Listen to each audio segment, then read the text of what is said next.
don't like it. No. Hello humans, my name is Dale Kingsmill and I am back from my adventures, my sojourn in the United States of America. I haven't quite managed to get back into the rhythm of being home yet because for starters, time zones, and for seconds, it's winter here. I just had 6 weeks of summer and now it's winter, and it's really cold in Australia right now. It keeps snowing in places that it should not be snowing, and I'm not coping. But yes, uni's just started back and I'm still trying to find my footing in my own time zone once again. So I haven't had time to make a new myth video for you this week, but what I do have is a recording of me doing a live myth telling at San Diego Comic-Con. One of the things that I did while I was there, apart from meeting a whole lot of you guys, which was fantastic, can I just say. And look, how can I make this? Look, it's me. It's me. It's a doll. So cool. But yes. While I was at San Diego Comic-Con, I was invited to come and tell a myth live on stage at an offsite event called BAMFest. Here it is, a live rendition of me telling the story of Thor and his wedding to Thrym, King of the Giants. Oh, hello humans. How's everyone doing?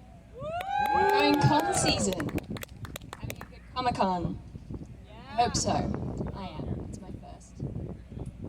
Alright, so my name is Dale Kingsmill. What I do is I tell stories online that come from ancient civilizations, and I basically point out that they're ridiculous. They make no sense. Today, I'm getting cozy, sitting down, joining you. I'm going to tell you a story about Thor and his majesty. Because, everyone at Comic-Con loves Thor, right? It's a very successful franchise. Yesterday, Tom Hiddleston walked past a window and the entire street in front of me closed up. Makes no sense, but maybe it will after the story, because today I'm telling you about Thor's wedding. So one night, Thor wakes up very, very distressed. He doesn't quite know why. He wakes up in the middle of the night and something isn't right. But unlike Miss Clavel in that one episode of Madeline, he didn't find someone had appendicitis. No. He found that Mjolnir, whosoever be worthy, was missing. Just gone. It had vanished. He tore his entire home apart, couldn't find it anywhere, and came to the conclusion that it had been stolen, taken from right under his nose. And so he went to Loki for help, because that's what Thor does. If he's in trouble, Loki has a good brain for these things. This is what he does. Thor goes to Loki for help, and Loki's advice is, I think we need to go and borrow a dress from Freya. Freya was the most beautiful of the Norse gods, not to be mistaken with her twin brother, Freya. See, this is a problem with my Australian accent, basically. There's a terminal R at the end of one of those names, and I don't pronounce it, so just make sure that you know that I'm talking about Freya and not Freya. It's quite simple, really, in the end. But they go to see Freya. They ask, can we borrow your feather gown? It was a beautiful feather gown, made, tailored specifically for her. Beautiful dove feathers, it was glorious, but the thing that Loki wanted it for was that it gave its wearer the ability to fly, which, those have to be pretty high quality feathers right there. They can still fly, that's what you're looking for in a feather gown. And Loki puts on the dress. Freya says, yeah, of course, I understand how important Mjolnir, whosoever be worthy, is to Thor.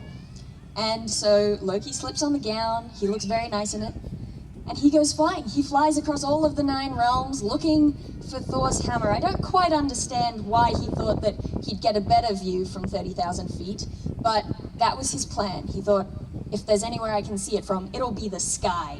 And he flew around all the 9 realms for the entire day, up and down, didn't find it anywhere. And eventually he got tired and he came for a landing in Jotunheim, his old stomping ground. He just landed in a farm and thought, I'll rest here for a little while.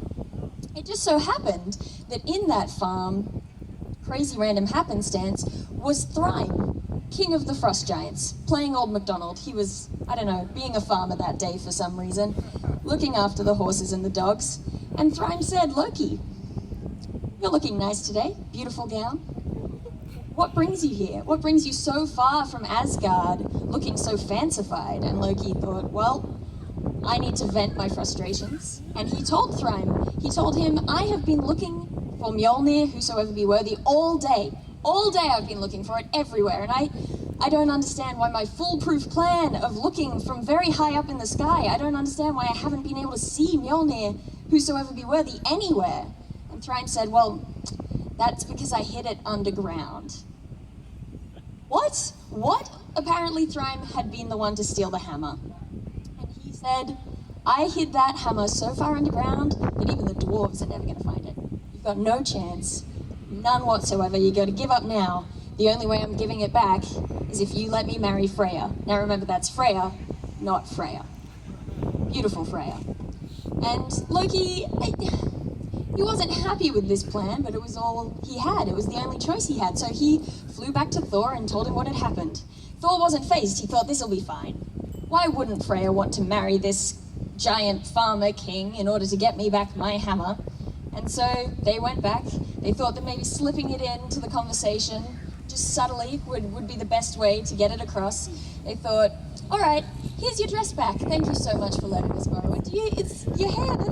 You've done something different. That's nice. That's really nice. I like it. Oh, and when's the wedding to Thrym? Oh, it's tomorrow. Great. We'll be there. We'll be there.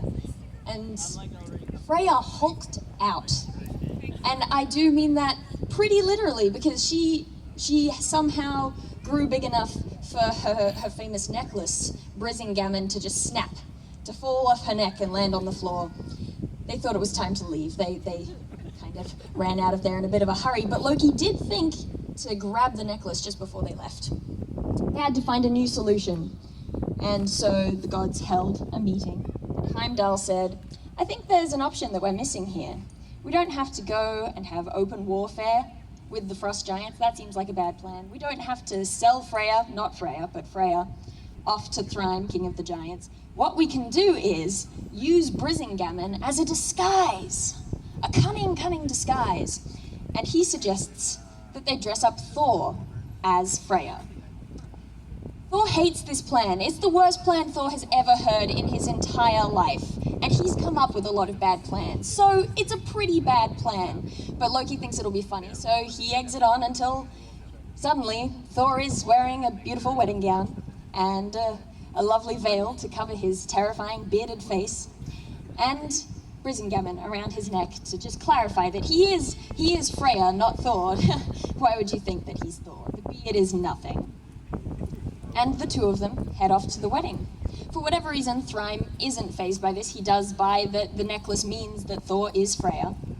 And he welcomes them in. He says, my beautiful bride has arrived, and snaps his fingers and orders that hay be put down onto all the seats, because that's how you treat a lady. That's it right there. Hay on seats.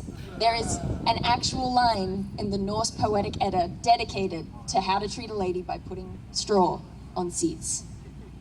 You need to remember that. So they sit down. Thor is not in character. He's terrible at pretending to be Freya. He eats basically everything. Every single thing at the wedding. He eats an entire ox all on his own. He eats 8 whole salmon. He just devours every piece of finger food that's in the vicinity and drinks 3 tons of mead. That's a lot of mead. That's a lot of mead to be drinking. 3 tons of it. But he does it, and he does it in about 3 minutes flat. It's a sight to behold, and I can only assume that there was no food left for anyone else, so they just sat gaping at this beautiful bride of their king as she ate everything in sight. Thrym was a little bit put off by this, and he sort of said, my, what a great big appetite you have. All the better to eat you with... No, sorry, wrong story. No, Loki jumps in. He knows that Thor's not going to be able to handle these cross-examinations. No.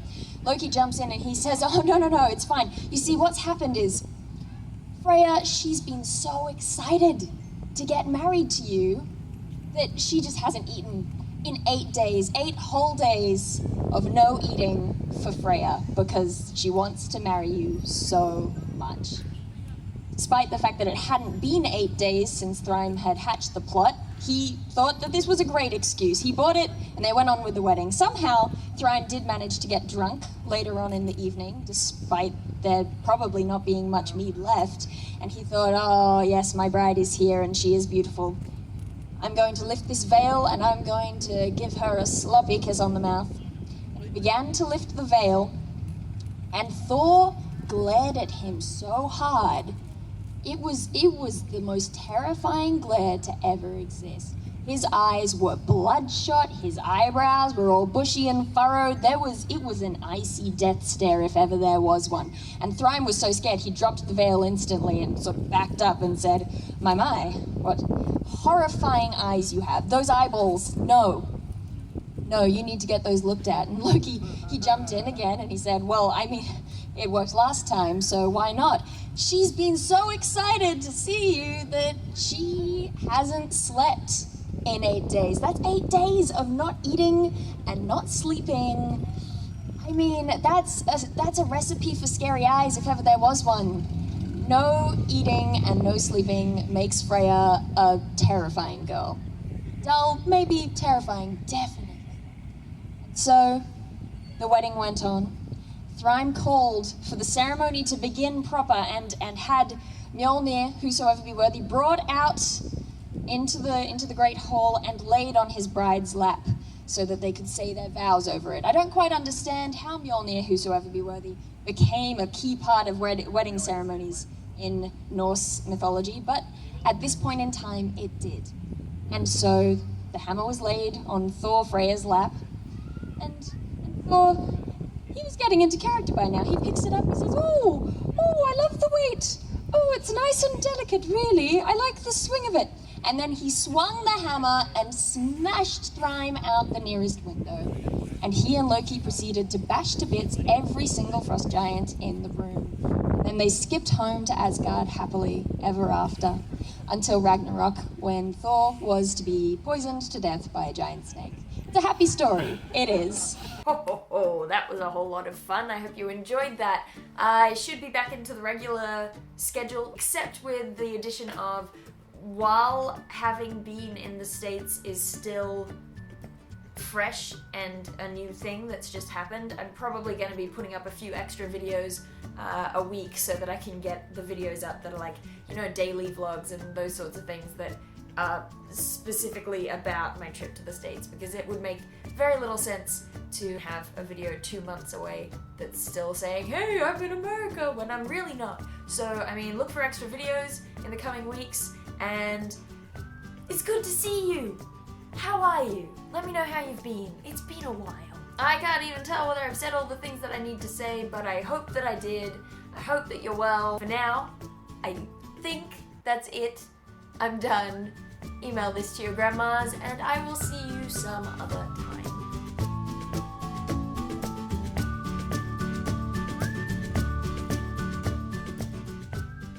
How do video?